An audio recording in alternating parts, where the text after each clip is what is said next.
Is there lipstick on my teeth?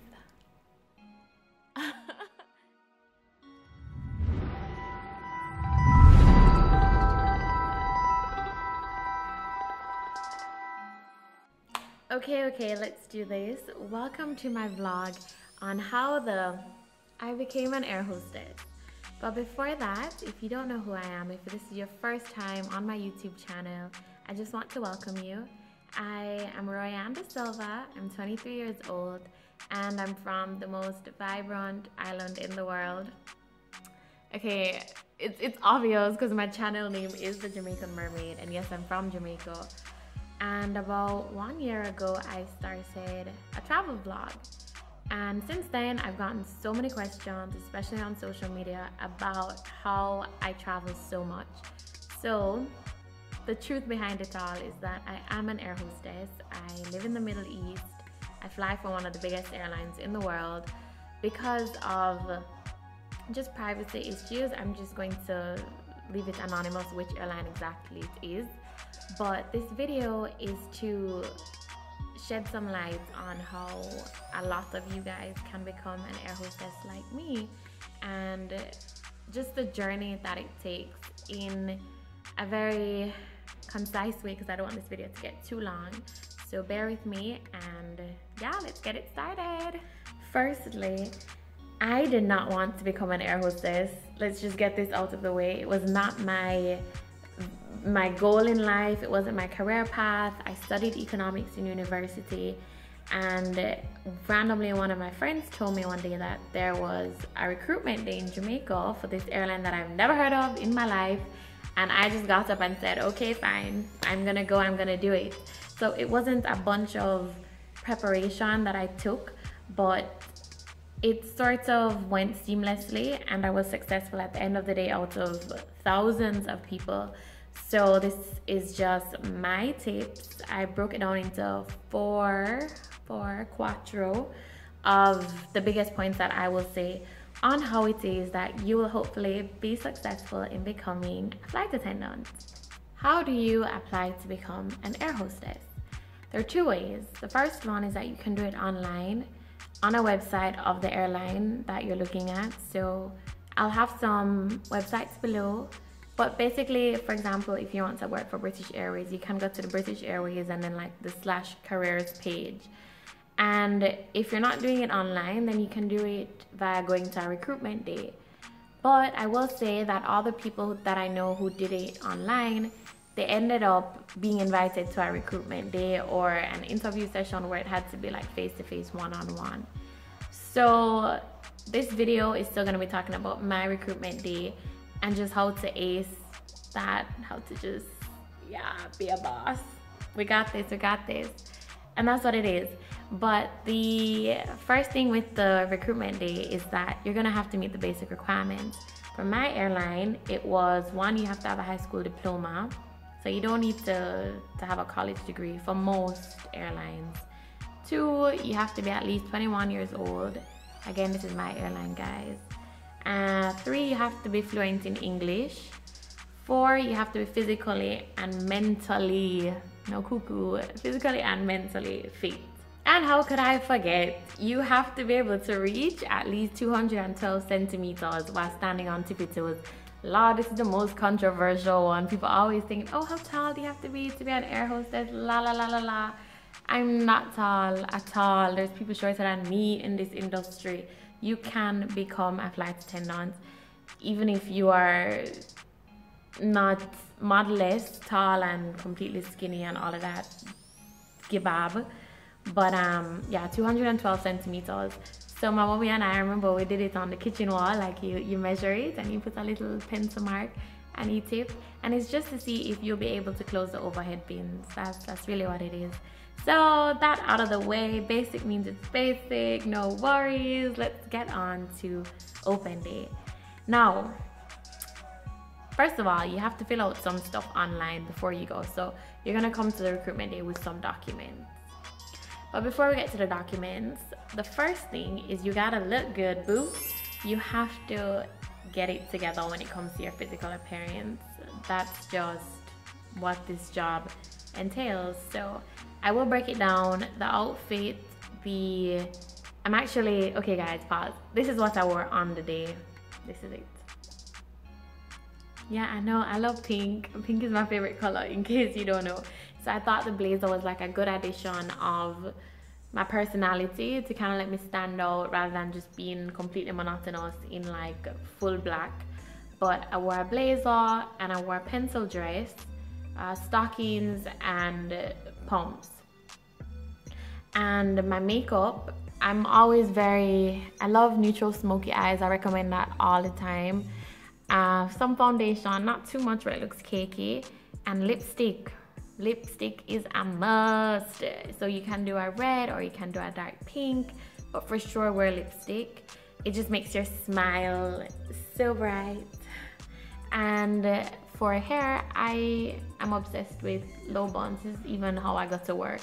So low buns and pearl earrings. If your hair isn't long enough to go in a low bun, then it's okay, because a lot of airlines, they like the variation in hairstyles. So just do what fits for you. But again, this is just my Royan recommended tips.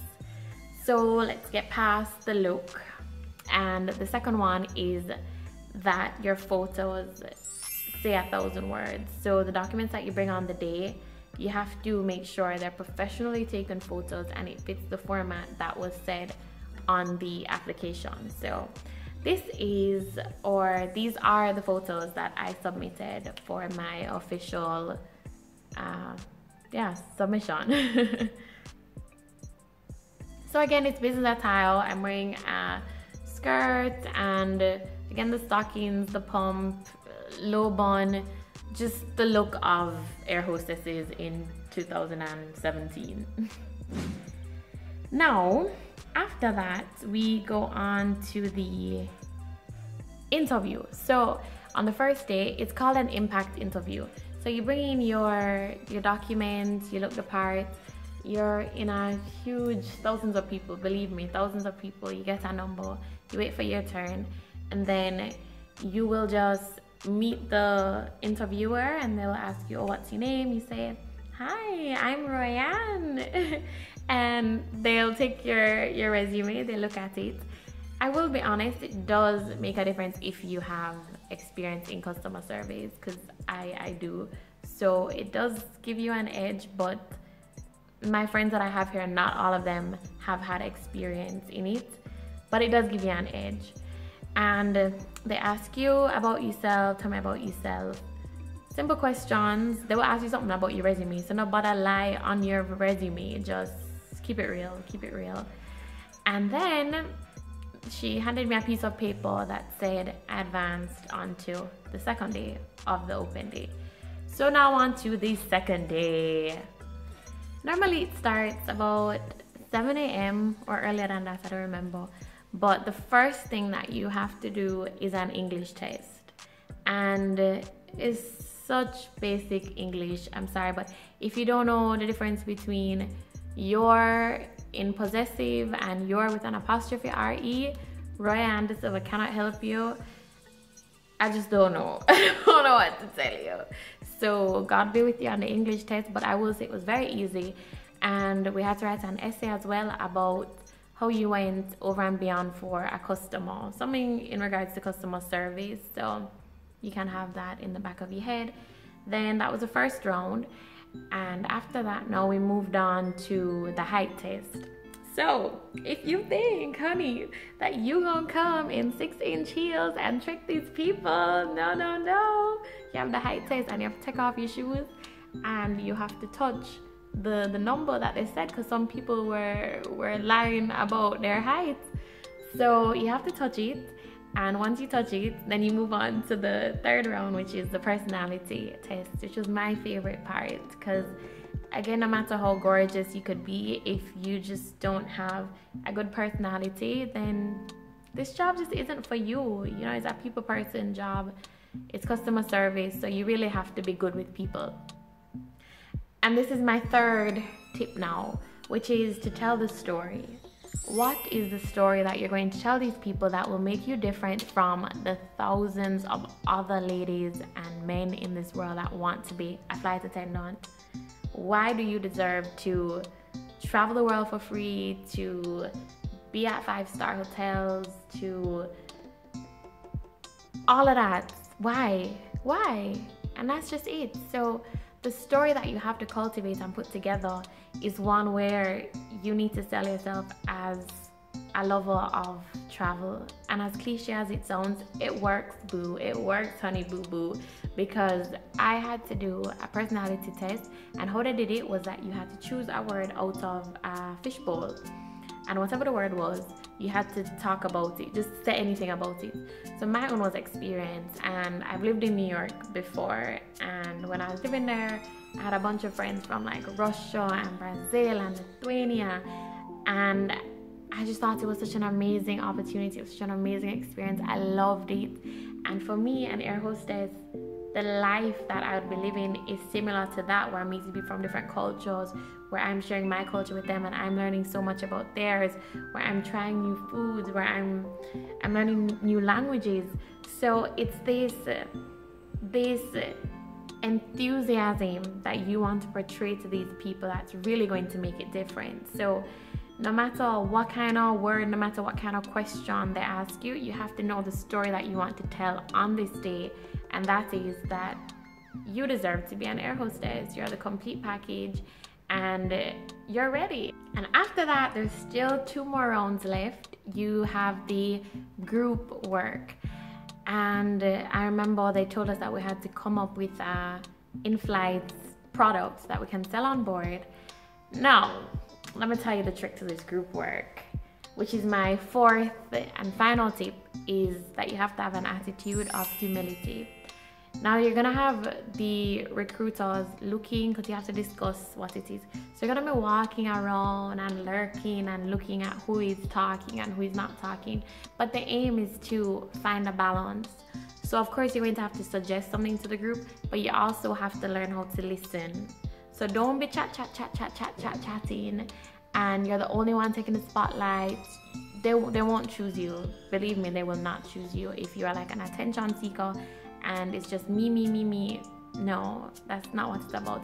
An airline works based off of teamwork and how best you can work with the other person to accomplish a task or to accomplish a flight.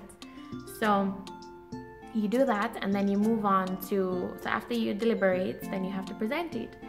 So I will give you some pointers, is that you can say, for example, my teammates and I, so if there are 4 people in the group or 5 people, the first person will say something, the second person adds on to what the product is, the third person, la la la. So say you're the second person.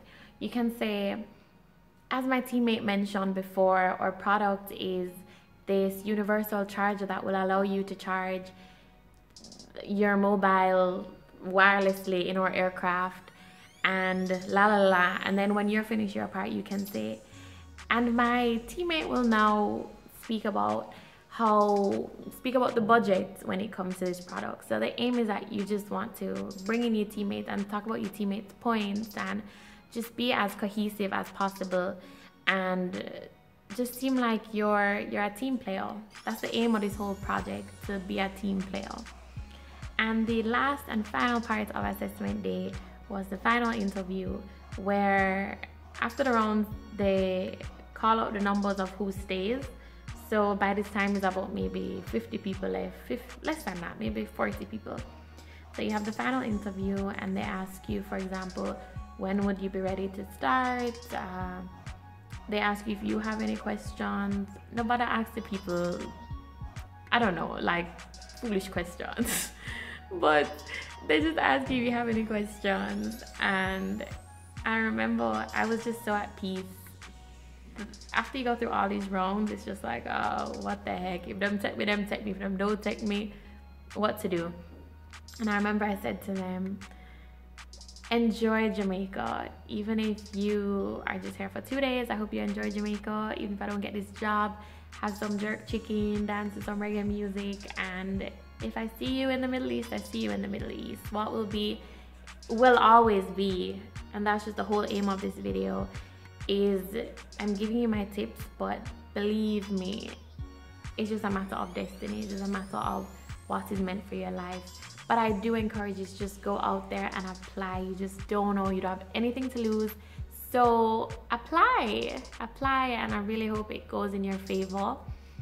And then there's so much that happens after you are accepted, but that has to be another video. Because I just want to end with some of my social media questions that my followers on Instagram, who I love so much, you guys are so awesome, really and truly. But my Instagram name is @RoyandaSilva, and I threw out that they could ask me questions for this video, so I'm going to answer some right now. The first one is from @Mizzle, and she's asked if you need a US visa to become a flight attendant. For my job, no, you don't need. They will arrange all of your visas for you. Again, for most of them, no, you don't need it. I mean, maybe if it's like American airline, you need citizenship or something of the sort. But especially for the Middle Eastern airlines, they will take you as you are, and they will do all the paperwork for you. The second question is from @Zalika Mint, and it says, what is the shortest amount of time you can be an air hostess for? Which is a good question, because a lot of people are scared to become an air hostess because they think it's a lot of bandulu. Like, they think they're going to take you to, I don't know, the Middle East, and you're not going to be allowed to leave and all of this, but it's not the case. What I will say is, for example, I have a service bond, so if I don't stay for 2 years, then I have to pay the company some money back, and if I stay for 2 years, then I get the money back. So it's nothing that is ridiculous. It's like most jobs around the world, so that's okay as well. And the last question that I'm going to be answering in this video is, because most of them I answered throughout the video, so these are just the other ones. The last one is from @Ren_A_C Bell, and it is, what is the worst and best part of being a flight attendant? Girl. Let me start with the worst part. It's physically exhausting. Like, you're in different time zones, four different countries in 1 week. And I remember when I was in college, I could never do an all-nighter when I was in college, you know. But some weeks I'm like, wait, but all my flights were in the night. Like, how does my body do this now? And I could never do this in college. So you have no body clock at all. You don't ever know which day of the week it is. You're just living roster to roster, and your days of the week just becomes Paris, Bangkok, Miami. It's no longer Monday, Wednesday, Tuesday. It's just like, okay, where am I going to be? So it's exhausting, and of course it's you have to be humble. And I'll say it again, because you'll have some flights where you have 5-year-olds and they'll press the call bell and they're like, I need cola. You have to go get that cola, boo. So you have to be humble, but you know, it's not bad. It's not bad. Everything is just your perception and your mentality. You just have to be a positive person. And that brings me to the best part of this job. Of course, you get to have croissants under the Eiffel Tower, and you have amazing massages in Bali, and then the other week you're partying in London and shopping in Milan. But honestly, the best part is how much you learn about people, and how much you learn that really and truly, no matter how much differences we have, what unites us is greater than what separates us. Like, there's just this universal language that everybody in the world understands. And when somebody just like smiles at you, when you just give them like a simple cup of water, but their smile is of so much gratitude that you're just like, wow, you just made that person's day by just offering water when they never even asked for it. It's just a remarkable feeling. It just changes your life and your whole perception of reality. And it just gives you hope. Even when you turn on the TV and you're watching CNN and you've seen all these terrorist attacks, and you're like, what is life? It still gives you optimism. And that's one of the biggest things that I've gotten from this job, and I will forever hold it close to my heart because of that. But that's just what it is. That's just what it is. So this is my short video. I don't want to hold in it any longer, but just thanks for watching. Thanks for watching. I wish you all the best. If this isn't the path that you have for your life, I'm sure it'll be something even more amazing. And I hope you continue to watch my travel vlogs. I can't wait to show you which country I'm going to be next.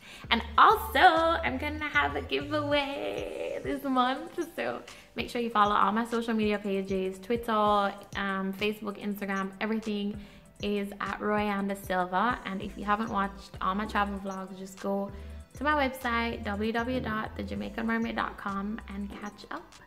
So I will see you soon. Enough love. Mwah. Bye. The Jamaican Mermaid. Different day, different shoreline. Thanks for watching.